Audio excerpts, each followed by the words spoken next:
कहते हैं राजनीति में ऊंट किस करवट बैठ जाए ये कहना लगभग नामुमकिन होता है। इतिहास ऐसे अनगिनत एग्जाम्पल से भरा पड़ा है जहां एक पल में सब कुछ बदल गया। लेकिन भारतीय राजनीति की जो कहानी आज हम आपको बताने जा रहे हैं वो शायद उन सबसे अनोखी है। ये कहानी है एक ऐसे नेता की जो संन्यास लेने की तैयारी कर चुका था, जिसने दिल्ली से अपना सामान बांध लिया था, जो उपन्यास लिखने बैठ चुका था और जिसे एक मठ का प्रमुख बनने का प्रस्ताव भी मिल चुका था। लेकिन नियति ने उसके लिए कुछ और ही तय कर रखा था। कुछ ऐसी घटनाएं घटी जिसके बाद वो व्यक्ति सीधे भारत का प्रधानमंत्री बन गया। ये कहानी है पीवी नरसिम्हा राव की। 1991 में नरसिम्हा राव 69 वर्ष के हो चुके थे। लगातार 8 बार चुनाव जीत चुके थे।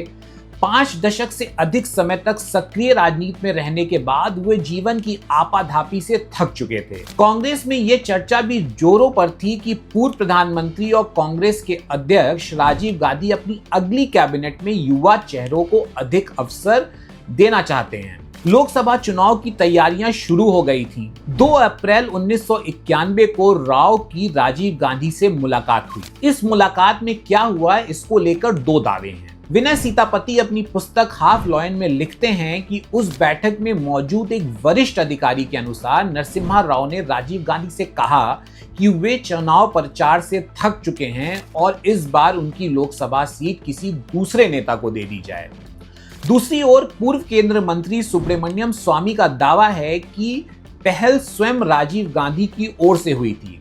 उनके अनुसार राजीव गांधी ने नरसिम्हा राव से कहा था कि अब आपकी उम्र हो चुकी है और अब आपको लोकसभा के बजाय राज्यसभा भेजा जाएगा। नरसिम्हा राव ने तत्कालीन राज्यसभा सांसद NKP साल्वे की सीट से राज्यसभा जाने की इच्छा जताई, लेकिन उनके इस प्रस्ताव को एक्सेप्ट नहीं किया गया। इन दोनों विवरणों में अंतर है, लेकिन मीटिंग का निष्कर्ष एक ही था: नरसिम्हा राव का एक्टिव पॉलिटिक्स से संन्यास। राजीव गांधी ने उन्हें इलेक्शन मैनिफेस्टो तैयार करने की जिम्मेदारी सौंप दी। 16 अप्रैल 1991 को मैनिफेस्टो जारी हुआ। कुछ ही दिनों बाद लोकसभा चुनाव के लिए नामांकन दाखिल हुए, लेकिन नरसिम्हा राव का नाम उनमें नहीं था। अपनी डायरी में राव ने लिखा था कि 34 वर्षों में पहली बार ऐसा होगा कि वे संसद का हिस्सा नहीं होंगे। मई के पहले सप्ताह तक उन्होंने दिल्ली में अपना सामान समेटना भी शुरू कर दिया था। वे अपने अधूरे उपन्यास पर काम करने लगे थे। राजनीति से दूरी बनाकर एक शांत जीवन बिताने की तैयारी शुरू कर चुके थे। 1 साल पहले 1990 में तमिलनाडु के कोट्टलम मठ से उन्हें मठ का प्रमुख बनने का प्रस्ताव भी मिला था। उस समय उन्होंने ये प्रस्ताव इसलिए एक्सेप्ट नहीं किया था क्योंकि उन्हें लगता था कि राजनीति में उनकी भूमिका अभी बाकी है। लेकिन 1991 आते आते उनका मन बदल चुका था। अब उन्हें लगने लगा था कि उनका राजनीतिक सफर सचमुच अपने अंतिम पड़ाव पर पहुंच गया है। उन्होंने लगभग तय कर लिया था कि पॉलिटिकल जीवन से विदा लेकर स्पिरिचुअल और आध्यात्मिक जीवन को अपना लेंगे। लेकिन जैसा अक्सर कहा जाता है, नियति अपने फैसले किसी से पूछकर नहीं लेती। 21 मई 1991 की रात तमिलनाडु में LTT के आतंकवादियों ने आत्मघाती हमले में राजीव गांधी की हत्या कर दी। इस विस्फोट ने सिर्फ एक पूर्व प्रधानमंत्री की जान नहीं ली, उसने भारतीय राजनीति की पूरी दिशा बदल दी। अब सबसे बड़ा सवाल था कि कांग्रेस की कमान किसे सौंपी जाएगी। राजीव गांधी की हत्या की खबर मिलते ही नागपुर एयरपोर्ट पर मौजूद पीवी नरसिम्हा राव ने सबसे पहला फोन राष्ट्रपति भवन में जॉइंट सेक्रेटरी गोपाल कृष्ण गांधी को किया। उन्होंने घबराई हुई आवाज में पूछा, क्या हुआ? जवाब मिला, इतिहास ने करवट बदल ली है। राव कुछ पल चुप रहे, फिर बोले, हाँ ये सही है, और तुरंत राष्ट्रपति R वेंकटरमन से मिलने का समय मांगा। ये मुलाकात कोई कर्टसी कॉल नहीं थी, राजनीति की बिसात पर पहली चाल चल दी गई थी। कुछ घंटों बाद जब वायुसेना का विमान राजीव गांधी के पार्थिव शरीर को लेकर दिल्ली पहुंचा, तब तक कांग्रेस के भीतर अगला नेता कौन होगा इसकी चर्चा भी शुरू हो चुकी थी। सुबह लगभग 10:30 बजे नरसिम्हा राव सीधे 10 जनपद पहुंचे। 10 जनपद सोनिया गांधी का निवास था, जहां वो 1989 से रह रही थी। 10 जनपद पर शोक का माहौल था। लेकिन वहां सत्ता का संघर्ष भी शुरू हो चुका था। राव अपनी डायरी में लिखते हैं कि जब सभी नेता राजीव गांधी के पार्थिव शरीर के पास खड़े थे, तभी पूर्व राष्ट्रपति और उस समय कांग्रेस के बड़े नेता प्रणब मुखर्जी उन्हें एक ओर लेके गए। प्रणब मुखर्जी ने नरसिम्हा राव से कहा कि अधिकांश नेता चाहते हैं कि राव को तुरंत कांग्रेस अध्यक्ष चुन लिया जाए ताकि पार्टी में इंटरनल स्ट्रगल की संभावना ही समाप्त हो जाए। ये सुनकर नरसिम्हा राव के मन में आशा की किरण जागी, लेकिन एक लंबे राजनीतिक करियर ने उन्हें सिखाया था कि सबसे अच्छी खबर पर सबसे कम भरोसा करना चाहिए। उन्होंने तुरंत हामी नहीं भरी, उल्टा कहा कि उनकी तबीयत ठीक नहीं रहती और शायद एनडी तिवारी बेहतर विकल्प होंगे, लेकिन साथ ही यह भी जोड़ दिया कि यदि सर्वसम्मति होगी तो वो मना नहीं करेंगे। ये विनम्रता नहीं बल्कि राजनीति का दशकों पुराना अनुभव बोल रहा था। वो जानते थे कि एनडी तिवारी के नाम पर पार्टी में कभी भी कंसेंसस नहीं बन पाएगा, लेकिन शाम तक पूरी बाजी पलट चुकी थी। कांग्रेस कार्य समिति की बैठक हुई और उसमें आवाज उठी कि पार्टी की कमान सोनिया गांधी को सौंप दी जाए। कुछ नेताओं ने तो उन्हें सीधे प्रधानमंत्री बनाने तक का सुझाव भी दे दिया। महाराष्ट्र के तत्कालीन मुख्यमंत्री शरद पवार ने अगला दांव चला। उन्होंने कहा कि कांग्रेस अध्यक्ष और प्रधानमंत्री दो अलग अलग व्यक्ति होने चाहिए। राव चुपचाप सब देखते रहे। कुछ घंटे पहले जिस ताज को लोग उनके सर पर सजाने की बात कर रहे थे, वही ताज अब किसी और के लिए सजाया जा रहा था। उस रात उन्होंने अपनी डायरी में लिखा कि शायद उन्होंने नेहरू गांधी परिवार के इर्द गिर्द घूमने वाले दरबारियों की ताकत को कम करके आका था। राव को लगा कि उनके साथ राजनीतिक खेल खेला गया है, लेकिन वास्तविकता कुछ और ही थी। दरअसल सोनिया गांधी स्वयं राजनीति में आने के लिए तैयार नहीं थी। उन्होंने राजीव गांधी को भी प्रधानमंत्री बनने से रोकने की पूरी कोशिश की थी। अपने पति की हत्या के तुरंत बाद सत्ता संभालने का विचार उन्हें इनसेंसिटिव लगा। उन्होंने कांग्रेस कार्य समिति का प्रस्ताव ठुकरा दिया और यहीं से कहानी ने दूसरा मोड़ लिया। अब कांग्रेस के सामने सवाल था, अगर सोनिया नहीं तो कौन?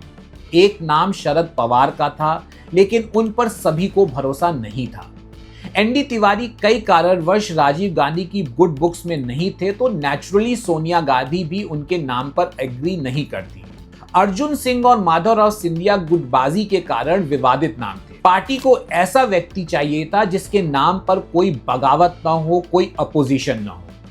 इसी समय एक महत्वपूर्ण व्यक्ति सामने आए, पीएन हक्सर। पीएन हक्सर इंदिरा गांधी के सचिव और सबसे विश्वसनीय सलाहकारों में से एक थे। हक्सर ने पहले उपराष्ट्रपति शंकर दयाल शर्मा का नाम सुझाया। हक्सर की सलाह थी तत्कालीन उपराष्ट्रपति शंकर दयाल शर्मा, लेकिन शंकर दयाल शर्मा ने साफ शब्दों में कह दिया कि एज और हेल्थ की वजह से वो प्रधानमंत्री जैसे बड़े पद की जिम्मेदारी नहीं उठा सकते हैं। फिर हक्सर ने दूसरा नाम लिया, पीवी नरसिम्हा राव। हक्सर का तर्क था कि राव विद्वान हैं, अनुभवी हैं, लेकिन सबसे बड़ी बात यह है कि उनका कोई दुश्मन नहीं है। वो किसी गुट के नेता नहीं है, इसलिए कोई गुट उनके खिलाफ नहीं खड़ा होगा। और कांग्रेस को अभी करिश्माई नेता नहीं बल्कि ऐसा व्यक्ति चाहिए जो पार्टी को टूटने से बचा सके। सोनिया गांधी को यह तर्क उचित लगा। उधर राव भी हाथ पर हाथ रखकर नहीं बैठे थे। 23 मई को उन्होंने पूर्व प्रिंसिपल सेक्रेटरी पीसी अलेक्जेंडर से मुलाकात के लिए बुलाया। बातचीत में उन्होंने स्वयं को ऐसे पोर्ट्रे किया जैसे वह पीएम बनने में इंटरेस्टेड नहीं हैं, लेकिन साथ में यह भी साफ कर दिया कि यदि सोनिया गांधी तैयार नहीं होंगी तो वो जिम्मेदारी निभाने के लिए तैयार हैं। राव ने अलेक्जेंडर से कहा कि दिल्ली में रहकर चुपचाप वरिष्ठ नेताओं से बात करें और उनके पक्ष में माहौल बनाएं। इसी बीच एक और महत्वपूर्ण घटना हुई। राजीव गांधी के सबसे करीबी सहयोगी सतीश शर्मा ने सोनिया गांधी से कहा कि प्रधानमंत्री पद के लिए सबसे उपयुक्त व्यक्ति नरसिम्हा राव ही होंगे। वो मुख्यमंत्री रह चुके हैं, कई मंत्रालय संभाल चुके हैं, विद्वान हैं और उनकी छवि साफ है। सोनिया गांधी ने सिर हिलाकर सहमति दे दी। उसी शाम नरसिम्हा राव स्वयं सतीश शर्मा के फार्म हाउस पहुंचे। वहां मौजूद लोगों को पहली बार लगा कि हमेशा रिजर्व रहने वाले नरसिम्हा राव अब अफसर को हाथ से जाने नहीं देना चाहते। वहीं उन्हें कांग्रेस अध्यक्ष बनाने का प्रस्ताव दिया गया। इस प्रस्ताव को उन्होंने बिना किसी हिचकिचाहट के स्वीकार कर लिया। 29 मई 1991 को पीवी नरसिम्हा राव सर्वसम्मति से कांग्रेस अध्यक्ष चुन लिए गए, लेकिन उनकी मंजिल अभी भी दूर थी।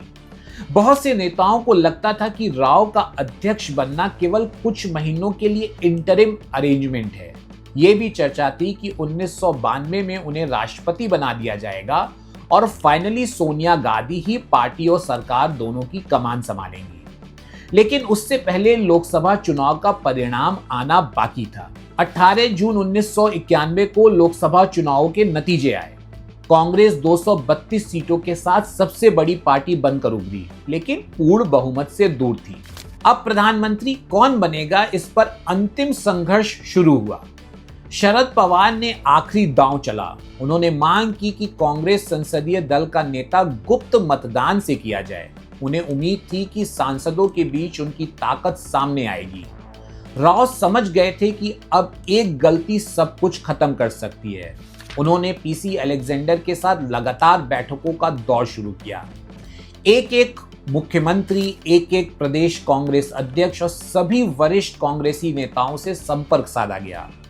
अर्जुन सिंह को साथ रखा गया, शरद पवार को अलग थलग किया गया। आखिरकार शरद पवार ने समझौते की कोशिश की। उन्होंने उप प्रधानमंत्री बनने की इच्छा जताई। राव ने साफ इनकार कर दिया। उन्होंने केवल इतना कहा कि उन्हें मंत्रिमंडल में सम्मानजनक स्थान मिलेगा। 20 जून की सुबह तक अखबारों में छपा कि शरद पवार प्रधानमंत्री पद की दौड़ में शामिल हैं, लेकिन कुछ ही घंटों बाद पवार ने अपना नाम वापस ले लिया। इसके बाद कांग्रेस संसदीय दल की बैठक हुई और अर्जुन सिंह ने राव का नाम प्रस्तावित किया। सर्वसम्मति से पीवी नरसिम्हा राव कांग्रेसीय संसदीय दल के नेता चुन लिए गए। प्रधानमंत्री पद अब उनसे केवल एक शपथ भर दूर था। उसी शाम जब पूरा देश समझ रहा था कि सत्ता परिवर्तन की कहानी समाप्त हो चुकी है, राव एक और ऐतिहासिक निर्णय लेने में जुट गए। देश भयंकर आर्थिक संकट से गुजर रहा था। विदेशी मुद्रा भंडार लगभग समाप्त हो चुका था। सरकार के पास कुछ ही दिनों का आयात करने लायक पैसा बचा था। राव ने अपने सबसे बड़े अनुभव को नहीं बल्कि अपनी सबसे बड़ी कमी की पहचान की। उन्होंने स्वीकार किया कि अर्थव्यवस्था उनकी एक्सपर्टीज नहीं है। जून 21, 1991 बहुत से चीज़ों में वो एक्सपर्ट थे। एजुकेशन हेल्थ में वो एक्सपर्ट थे, फॉरेन अफेयर्स में वो एक्सपर्ट थे, इंटरनल सिक्योरिटी में वो एक्सपर्ट थे, इकोनॉमिक्स में वो एक्सपर्ट नहीं थे। उन्होंने पीसी अलेक्जेंडर से कहा, मुझे ऐसा वित्त मंत्री चाहिए जिस पर पूरी दुनिया भरोसा करे। पहले रिजर्व बैंक ऑफ इंडिया के गवर्नर आईजी पटेल का नाम आया, लेकिन उन्होंने इनकार कर दिया। फिर एक दूसरा नाम सामने आया, डॉक्टर मनमोहन सिंह। 21 जून 1991 की सुबह नरसिम्हा राव ने स्वयं डॉक्टर मनमोहन सिंह को फोन किया और वित्त मंत्री बनने का प्रस्ताव दिया। कुछ ही घंटे बाद दोपहर 12:53 पर राष्ट्रपति भवन के अशोक हॉल में राष्ट्रपति आर वेंकटरमन ने पीवी नरसिम्हा राव को भारत के 10वें प्रधानमंत्री की शपथ दिलाई। महज एक महीने पहले जो व्यक्ति दिल्ली से अपना सामान बांध चुका था, चुनाव नहीं लड़ रहा था, उपन्यास लिखने की तैयारी कर रहा था, संन्यास लेकर मठ का प्रमुख बनने का मन बना चुका था, वो अब भारत का प्रधानमंत्री बन चुका था। इसे आप नियति का खेल कहिए या राजनीति के बदलते समीकरण का नतीजा कि जो व्यक्ति लगभग एक सन्यासी बन चुका था, वो सत्ता की सबसे बड़ी कुर्सी पर जा बैठा।